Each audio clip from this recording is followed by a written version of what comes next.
ராமநாதபுரம். வட தமிழ்நாட்டில் போயிட்டு ராமநாதபுரம் சொன்னீங்கன்னா அங்க பாதி பேருக்கு மேல தெரியாது. ராமேஸ்வரம், தனுஷ்கோடி, பாமன் இப்படி சொன்னா மட்டும் தான் உங்களுக்கு தெரியும். அப்ப இந்த 3 பேருக்கு தவிர ராமநாட்டுக்கு வேற எந்த ஒரு சிறப்புமே இல்லையா நீங்க கேட்கலாம்.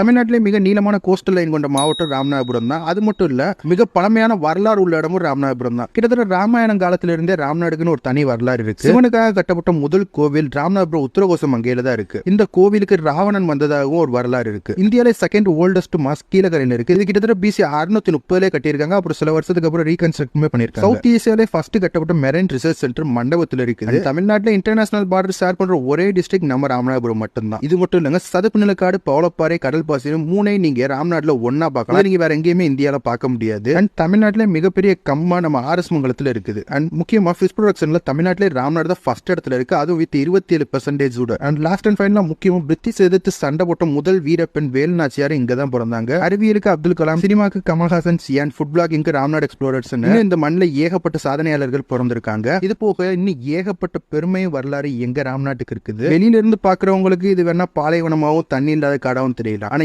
எங்களுக்கு எங்க ஊர் எப்பயுமே சொர்க்கம் தாங்க.